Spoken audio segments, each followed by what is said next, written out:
আসমানের অভাবে বন্ধ হচ্ছে কোজাগরীর হোটেল। সম্পূর্ণ জানতে ভিডিওটিতে একটি লাইক করে প্রথম থেকেই দেখতে থাকো। গল্পের শুরুতেই দেখা যায় টিটুর সাথে ঝামেলা বাড়তে থাকে কোকোর। কোকো তখন স্পষ্টভাবেই জানিয়ে দেয় যদি এরকম চলতে থাকে তাহলে এই সংসার করা তার পক্ষে ডিফিকাল্ট হয়ে যাবে, হয়তো সে এখান থেকে চলেও যাবে। কিন্তু টিটু তখনই কথাটা শোনার পর চুপ হয়ে যায়, আর কোনো কথা বলতে পারে না। এদিকে কোজাগরীর সাথে কথা বলতে থাকে উদ্দোলক বসু আর বলে, দেখো কোজাগরী, তুমি কি এখন আমার অতীত নিয়ে ঝামেলা করতে শুরু করবে? সেটা হলে কিন্তু খুব খারাপই হবে। বাড়িতে ছেলে মেয়ে এমনকি ছেলের বউ চলে এসেছে, তাহলে এই সমস্ত কথা বলার ঠিক মানেটা কি? আমি কিন্তু কিছুই বুঝতে পারছি না। আর তখন কোজাগরী বলে, কেন, আমি কি কিছু ভুল বলেছি? আমি তো কিছু ভুল বলিনি। যা বলেছি তা একদম অক্ষরে অক্ষরে সত্যি। আজকাল তুমি আমাকে ছেড়ে অনেক কথাই বলছো অপরাজিতাকে, সেটা আমার বেশ খারাপ লেগেছে, তাই বললাম। এরপরে উদ্দোলক বলে, সামনে তোতার বিয়ে, সেটা নিয়ে ডিসকাস করো, সেটাই বরং ভালো হবে। তখনই কোজাগরী বলে, তাহলে রূপের সাথে এই বিয়েটা তুমি দিয়েই ছাড়বে? আর তখন উদ্দোলক বলে, আমি দেওয়ার কে? ছেলেমেয়েরা যখন নিজেই চাইছে তখন আমি তো আর বাধা দিতে পারি না। আমি বরাবরই চেয়েছি তোতা ভালো থাকুক, সেটা যার সাথেই হোক না কেন। এরপরেই কোজাগরী তখন বলে, জানি না যে কতটা ভালো থাকবে ও জেদের বশেই এই বিয়েটা করছে, তবে আমি ভেবেছিলাম তুমি বাবা হয়ে প্রতিবাদ করবে যে তোতা যাতে এই বিয়েটা না করে। কিন্তু উদ্দোলক বলে, কেন, রূপ কি খারাপ ছেলে? হ্যাঁ, একটা ঝোঁকের বশে মানুষ ভুল করেছিল, তার ওই একটা ভুল দিয়ে তাকে বিচার করাটা কিন্তু ভুল হবে, সেটা আমার মনে হয় ঠিক হবে না। কোজাগরী বলে, দেখো, তুমিও যেমন চাও যে তোতা ভালো থাকুক, সুখে থাকুক, আমিও সেটাই চাই। মা হয়ে মনের মধ্যে একটা ডাউট নিয়ে বিয়ে দেবো, সেটাই আর কি। মেয়েটার মনটা ভালো নেই, ও যতই রূপকে বিয়ে করার কথা বলুক না কেন, ভেতরে ভেতরে ও কেমন যেন শেষ হয়ে যাচ্ছে, আর সেটা আমি খুব ভালো মতন বুঝতেও পারছি। তখন উদ্দোলক বসু বলে, ও যখন ডিসিশন নিয়েই নিয়েছে তখন আমি আর এখানে কিছু বলবো না, তবে আমাদের যত তাড়াতাড়ি সম্ভব বিয়ের ব্যবস্থাটা করতে হবে, কারণ হাতে বড্ড সময় কম। আর অন্যদিকে তখনই দেখা যায় টিটু তখন বলে, কোকো কোকো ঠিক আছে, আমি আর ঝামেলা করছি না, এবার তুই অন্তত শান্ত হ। তুই যদি শান্ত না হস তাহলে কি করে হবে বল? আমি একদম আর কোনো কথা বলছি না, আমি নিজের মুখ এই যে বন্ধ করলাম।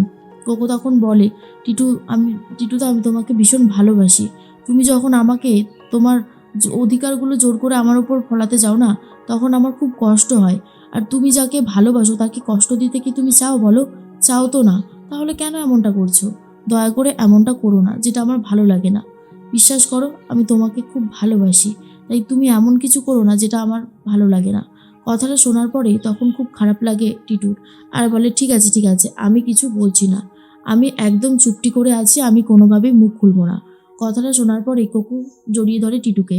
মনে মনে টিটু বলে, এই মেয়েটার মাথা এখন ঠান্ডা করতে হবে, না হলে একে নিয়ে সংসার করা হবে না, তাই একে এখন কিচ্ছু বলবো না। অন্যদিকে উদ্দোলক বলে, শোনো, অনেকটা রাত হয়েছে, এবার ঘুমিয়ে পড়ো।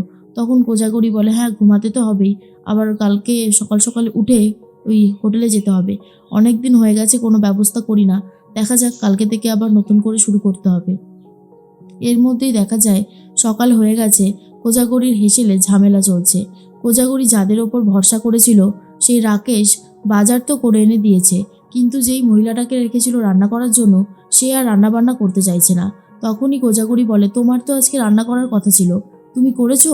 তখনই সেই মহিলা বলে, কি করে করব ম্যাডাম, এই যে ছেলেটা, এ বাজার থেকে মাছ কেটে নিয়ে আসেনি, এখন বলুন মাছ কেটে রান্না করতে গেলে কতটা সময় লাগবে? রাকেশ তখন বলে, আরে বাবা, আমি কি করে মাছ কেটে নিয়ে আসবো? মাছ কাটতে গেলে যে অনেকটা সময় লেগে যেত, তাই ভাবলাম ঝটপট করে এখানে নিয়ে আসি, মাসি কেটে নিয়ে রান্না করে নেবে। তখনই মাসি আর রাকেশের মধ্যে অলরেডি ঝামেলা শুরু হয়ে গেছে। কোজাগরী বলে, চুপ করবে তোমরা? এত ঝামেলা করলে কি আর কাজ করা যায়? তোমরা অনবরত ঝামেলা করে চলেছ, এত ঝামেলা করলে কাজ হয় না, অন্য কিছু সব হয়। তখন মাসি বলে, আরে আমার উপর জোর খাটাচ্ছে, সারাদিন যদি কাজের পেছনে এরকম খিচখিচ খিচখিচ করতে থাকে তাহলে কি সেই কাজ হয়? আমার দ্বারা তো হবে না, আমার পক্ষে সম্ভব না। কোজাগরী বলে, সম্ভব না মানে? তুমি তো বলেছিলে যে তুমি কাজ করতে চাও, তুমি খাটনির কাজ করতে পারবে। তোমাকে তো আমি আগেই বলেছিলাম যে এই কাজ করা অতটাও বেশি সহজ না, এই কাজের জন্য অনেক বেশি খাটনি করতে হবে। তখন রাকেশ বলে, ম্যাডাম, আমি কিন্তু সবটাই ঠিকঠাকভাবে করে দিয়েছি, তারপরেও যদি এরকম করে, আমি তো শুনেছি এই মাসিকে আপনি সব থেকে বেশি টাকা দেন, তাহলে এই মাসি যদি কাজ না করে তাহলে কি করে হবে এখন? তখন কোজাগরী বলে, তোমাদের কাউকে করতে হবে না, আর চলে যাবে তো, চলে যাওয়ার ভয় দেখাচ্ছ, ঠিক আছে তোমরা যাও। দেখো, আমি কাউকে জোর করে আটকে রাখতে চাই না, যদি তোমরা চলেই যাও তো চলে যেতে পারো, আমি নিজেই একা সবটা সামলে নেব। আর আসমান যে নেই তার পুরো প্রভাব যেন এসে পড়েছে হোটেলে। কিছুই আর ঠিকঠাক হচ্ছে না কোজাগরীর। কোজাগরীর মনটা তাই ভীষণই খারাপ। এরপর কোজাগরী বলে, আমি রান্না করছি, তোমরা হাতে হাতে যোগান দাও। তখন সেই মহিলা এমন করে তেলের বোতলটা রাখে যে খুব আওয়াজ হয়। কোজাগরী বলে, শোনো, রান্না এমনই একটা জিনিস না, মাথা গরম করে কোনো রান্না হয় না, মাথা ঠান্ডা করে যা করার করতে হয়। আর তুমি যেভাবে করছো এটাতে তো আরোই হবে না। ভালো লাগে না একটা দিন রেস্ট নাও, তাও ভালো, কিন্তু দয়া করে এমন খারাপ কাজ করো না। এটা মেনে নেওয়াটা কিন্তু খুবই ডিফিকাল্ট, সেটা আশা করি তুমি বুঝতে পারছো। তখন আর কোনো কথা বলতে পারে না। এর মধ্যেই বারবার করে একটা কথাই কোজাগরী ভাবে, এতদিন সবটাই আসমান সামলেছিল, আর এখন এই হোটেল সামলাতে গিয়ে যথেষ্ট বেগ পেতে হচ্ছে, সেটা আর অস্বীকারের জায়গায় নেই। এর মধ্যেই তখনই বারবার করে সবাই বলে, আচ্ছা এত ঝামেলা কিসের হচ্ছে বলো তো? রাকেশের সাথে সেই মাসির ঝামেলা শুরু হয়ে গেছে। আর ঠিক তখন কোজাগরী বলে, আর ঝামেলার কথা বলো না, এই সবটা সামলাচ্ছে, আর তোমরা, তোমাদেরকে কিছু চাই? তখন সেই পাড়ার মহিলাগুলো বলে, না না, আমাদের কিছু চাই না, আসলে আমরা আজকে খবর নিতে এলাম তোমার হোটেলে আজ দুপুরে কি মেনু হচ্ছে। কারণ দুপুরের মেনুটা জানতে চাই। আমরা আজকে ভাবছি রান্নাবান্না বন্ধ করে তোমার হোটেলে আজকে সবাই মিলে খেতে আসবো। রান্না তো সব দিনই করি, আজ আর ইচ্ছে করছে না, তাই জিজ্ঞেস করছি কি মেনু হচ্ছে। কোজাগরী তখন বলে, আজ পারবো না গো, আজ এসো না। আজ অলরেডি 23 জনের রান্না রয়েছে, এখনও 23 জনের রান্নার কিছুই শুরু হয়নি।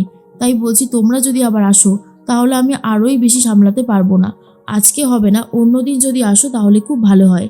তখন পাড়ার মহিলারা বলে, আরে বাবা, ইচ্ছে হয়েছে আজকে আর তুমি বলছো কালকে আসতে, এরকম করলে কি আর হয়? ঠিক আছে, তুমি যখন না বলছো তখন তো আর জোর করে হ্যাঁ করাতে পারি না। তবে কোজাগরী, ওই আসমান বলে ছেলেটা কিন্তু খুব ভালো দায়িত্ব পালন করতো, আর আসমান চলে যাওয়ার পর থেকে কিন্তু এই হোটেলটার অবস্থা খুবই খারাপ হয়ে গেছে, আর সেটা বোঝাই যাচ্ছে। তখন অন্যদিকে বারবার করে একটা কথাই ভাবছে ওই মহিলা, যে এইখানে আর কাজ করা যাবে না, এখানে অনেক বেশি খাটনি, আর এত খাটনি করে পোষাবে না। রাকেশ বলে, আমিও তাহলে চলে যাচ্ছি, আমি এখানে আর কাজ করব না, এত কাজ আমার দ্বারা হবে না। তখন কোজাগরী আরও বেশি করে অসহায় হয়ে পড়ে। এরপর পাড়ার মহিলারা বলে, সব তো একে একে চলে যাচ্ছে, তুমি একা কী করে সামলাবে? কারণ এটা তো যথেষ্ট কষ্টের কাজ, আর একার পক্ষে রান্না করা, বাসন মাজা, ধোয়া, লোককে খেতে দেওয়া, পয়সা নেওয়া, সবজি টবজি কাটা তো শুরু করে অনেক কিছু থাকে। তোমার কিন্তু অনেক বেশি চাপ হয়ে যাবে কোজাগরী। কোজাগরী বলে, জীবনে চাপ নিতে শিখতে হবে, যত যাই চাপ হোক না কেন ঠিক করব। এটুকু আমার নিজের ওপর ভরসা আছে, কারণ অনেক চেষ্টার পর কষ্ট করে এই হোটেলটাকে আমি একটু একটু করে দাঁড় করিয়েছি। কারোর অনুপস্থিতিতে এই হোটেল বন্ধ হয়ে যাবে, সেটা আমি কোনোভাবেই মেনে নিতে পারবো না। আর তখন পাড়ার মহিলারা বলে, সেটাই তো, করো তুমি, আমরা বরং যাই। এরপর রান্না করতে করতে কোজাগরী চোখের থেকে জল পড়তে থাকে, কারণ বুঝতে পারে যে তার কষ্ট হচ্ছে, আর এই আসমান নেই বলে সে বেশ ভালো রকমের জব্দ হয়েছে।